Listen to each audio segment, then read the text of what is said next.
कोरियाको गाउँ चाहिँ कस्तो हुन्छ भनेर म देखाउँदैछु। यस्तै हुन्छ। यो धान पुरै पाकिसकेको छ। अहिले हुन्छ गाडी यसरी राखेको हुन्छ।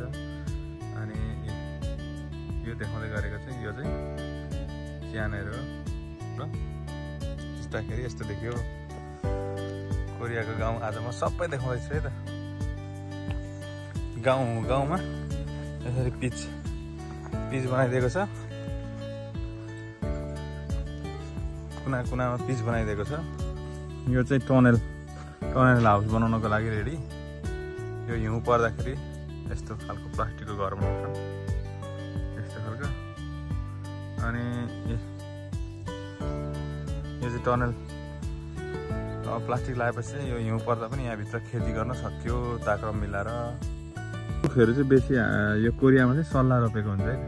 जहाँ पनि यहाँ सल्लाह मात्रै हुन्छ। प्राय टोटल सल्लाह, जङ्गलभरि चाहिँ सल्लाह मात्रै, सल्लाह लगाइदिएको हुन्छ। त्यसरी सल्लाह लगाइदिएको हुन्छ है। प्राय गाउँमा चाहिँ सुनसान हुन्छ।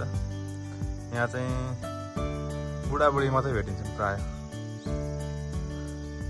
घरमा चाहिँ कोही पनि हुँदैनन्। अब दिउँसो कामले पनि होला सायद।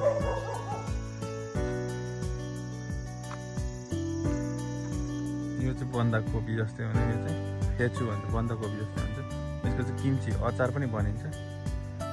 अचार बनाउँछ यो चाहिँ। यसको खेती पनि देखिएको छ भर्खर। यहाँ चाहिँ सकरखण्ड पूर्वतिर चाहिँ सुटुनी भन्छ, सुटुनी रोपेको छ। भर्खर खनिसकेको रहेछ। यसरी छेउमा भटमास पनि लाग्छ।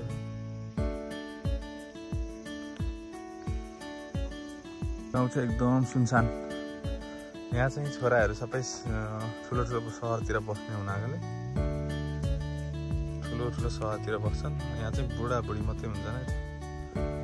गाउँमा चाहिँ बस्ने भनेको बुढाबुढी बस्छन्। तर नि खाली जमिन चाहिँ एउटा पनि राखेको देखिएन।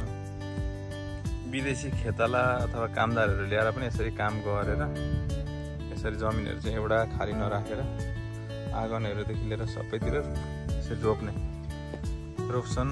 अनि त्यसपछि अब गाउँमा बुढाबुढी मात्रै हुन्छन्। यस्तो घरहरू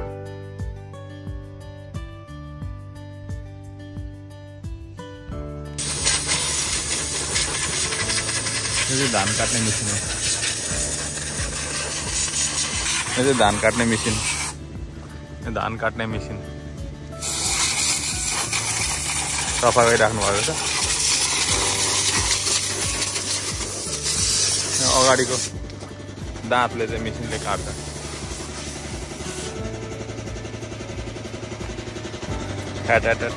धान काट्छ यसले चाहिँ।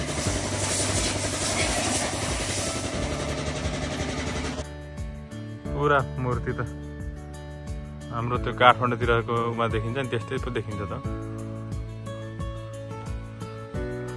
ल पुरानो घरहरू चाहिँ यस्तो हुन्छ। कोरियनहरू पुरानो बस्ने चाहिँ यस्तरी बस्छन्। तर नि पुरानो जस्तो छ त्यस्तै बनाएको छ है अहिले। यो चाहिँ नयाँ बनाएको बनाउनु चाहिँ, तर पुरानो जस्तो थियो त्यस्तैलाई नै अहिले बनाएर चाहिँ यस्तो बनाएको छ।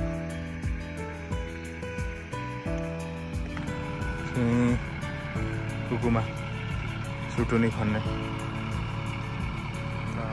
त्यतै हुनुहुन्छ बारीमा।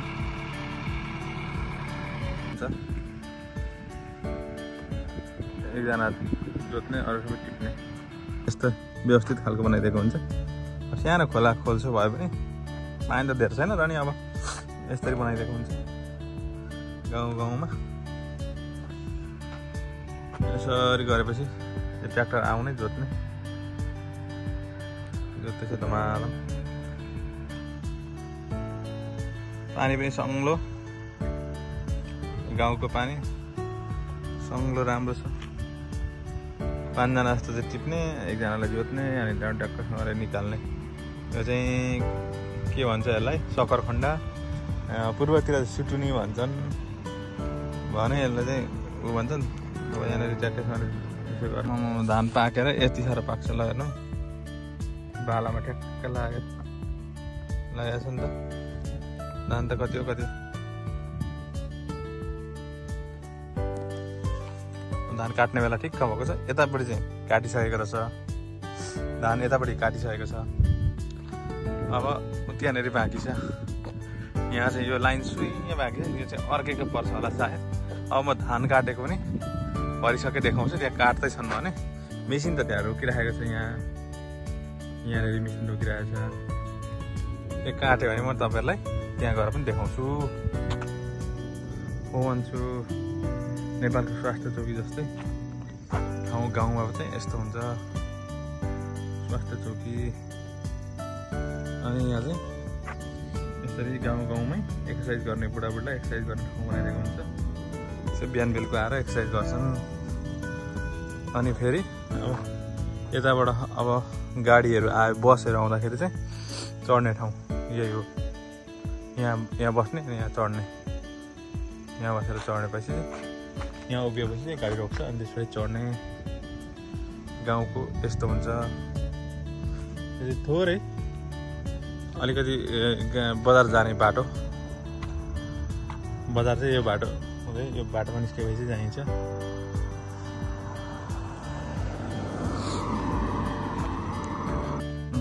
घरको आँगनमा यस्तो हलुवा बेत रोपेको हुन्छ। खानालाई पाकिसकेको, हलुवा बेत पनि पाकिसकेको छ। बिस्कुट सुकाउँछन्, यसरी छिटो सुक्छ। चट्टै फिनेल भित्र प्लास्टिक घरभित्र बिस्कुटहरू के ल्याएर सुकाउने, छिटो सुक्छ नि त। तातो हुन्छ बेसी अनि यहाँ छिटो सुक्छ।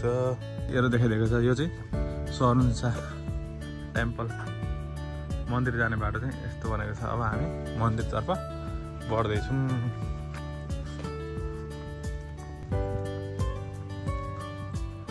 सबै धानहरू पाकिसकेको छ। अब यो छिटो उठाउनु पर्यो। जाडो सुरु हुन आँटिसक्यो। छिटो उठाउँछन्। खोर्सानीहरू पहिरो रोपेको थियो, यसरी मरिसकेको छ खोर्सानीहरू। हेर्नु गाह्रो कस्तो मिलाएर लगाएको रहेछ। मिहिनेत चाहिँ गर्छन्।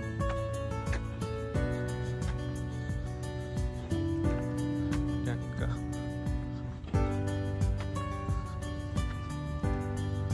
रुख बिरुवा पनि पहेँलो हुन थालिसक्यो। अब जाडोले जाडो सुरु हुँदाखेरि पहेँलो हुन्छ अनि झर्दाखेरि चाहिँ पुरै पातहरू सबै झर्छ एकैचोटि। अनि जाडो खुलेपछि मात्रै आउँछ। यहाँ चाहिँ बिरुवाहरू रोप्नलाई रेडी खनिराखेको हुँदो रहेछ स्काबेटर लाएर। हाम्रोतिर चाहिँ यसलाई चाहिँ घङ्गरु भन्छन्। अङ्गरको यो चाहिँ दाना खान्थ्यौँ र यहाँ त खोइ खाएको पनि देख्यो। यस्तो दाना अङ्गरुहरू यो चिया जस्तो पनि छ। चिया नै होला सायद, एक तरिकामा पात थोरै फेरि सुन्छु। चिया नै हो यो, चियाको बुट्टा। चिया पनि देखियो है।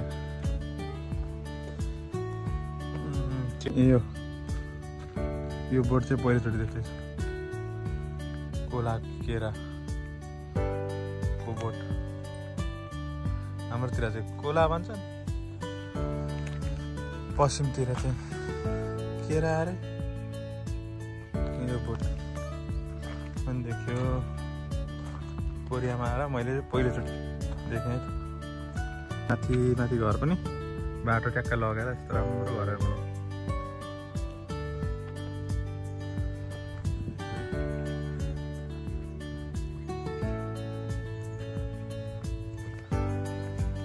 पुरा गाउँमा चाहिँ यस्तै हुन्छ। पुरै सजावटहरू डेकोरेसन कस्तो दामी बनाएको छ। अब गाउँमा पुरै यो त गाउँ हो।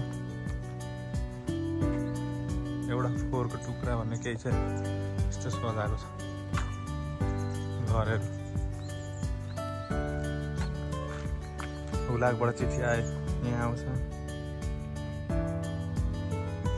यहाँनिर राखिदिन्छ। गाडी एउटा कति राम्रो बनाएको।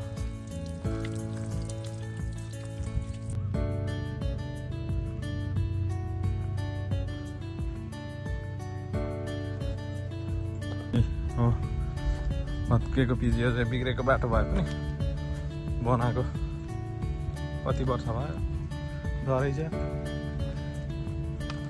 पुरा। म चाहिँ एग्रिकल्चर गाउँमै पुरै कसरी के हुँदो रहेछ अब सबै देखाउँदैछु है त।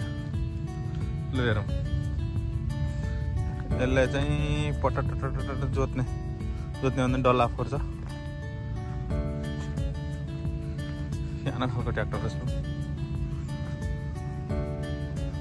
धुपीको सल्लाहहरू बाटोमा सजाएर बनाएर रोपेको मिलाएर चाट रोपेको छ।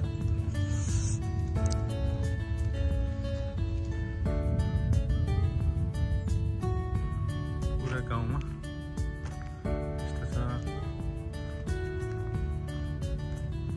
पुरै गाउँ हो यो चाहिँ एग्रिकल्चर यहाँकै बोट बिरुवा फलफुलको यहाँ पुपुन्जा भन्ने एउटा फलफुल पाइन्छ त्यसकै रक्सी बनाउने ठाउँ कम्पनी।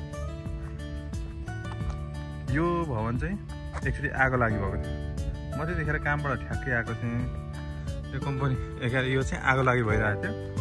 लगभग 10 मिनटदेखि 15 मिनटभित्रमा चाहिँ सबै निभाइसकेको थियो। किनभने यहाँ चाहिँ छिटो आउने भएकोले दमकलहरू निभाइसकेको थियो। म आउँदाखेरि चाहिँ ठ्याक्क निभाउँदै थिएँ यो भवनमा। यो चाहिँ लोकल रक्सी यहीँ उत्पादन गरेर बाहिर बेच्छन्। एकदम राम्रो छ। अब खाएको त छैन, राम्रो छ भन्छ। फिनेला हाउस प्लास्टिकको घर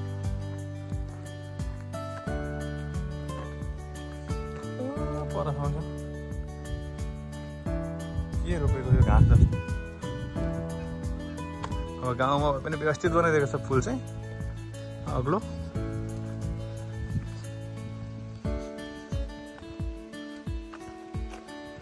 ट्याक्क फुलहरू बनाइदिएको छ।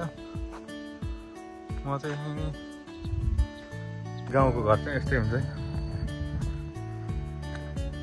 पुरा हेर्नु न सकरखण्डहरू फलेको। सकरखण्ड टुटुनी जे भनेको कति फलेको रहेछ। एउटा सुन्दर घर। मलाई पनि यस्तै घर मनपर्छ गाउँमा। च्याट्टासँगले यसरी पुरै गाउँमा तरै अलिकति ठाउँमा पनि यसरी सब्जी रोप्नु पर्यो। प्याजहरू खोर्सानीहरू रोपो। अन्त हजुरआमा काम गर्नुहुँदैछ। सकरखण्ड खन्दै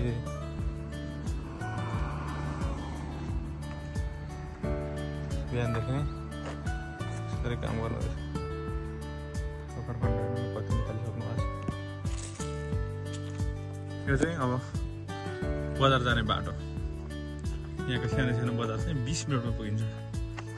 यहाँबाट चाहिँ राजधानी सौल अनि अरू ठाउँ प्रान्तहरू जानको लागि 20 मिनट गाडी चढेपछि एउटा चढ्ने ठाउँ हुन्छ। ठ्याक्कै चढेपछि ठ्याक्कै पुगिन्छ। 20 मिनटमा चाहिँ त्यो ठाउँमा पुगेपछि चाहिँ जहीँ जान सकियोस्। कोरियाको भनेपछि ट्रेन चढ्नको लागि चाहिँ लगभग हामीले यहाँबाट आधी घन्टा जस्तो चाहिँ गाडी चढ्नुपर्छ।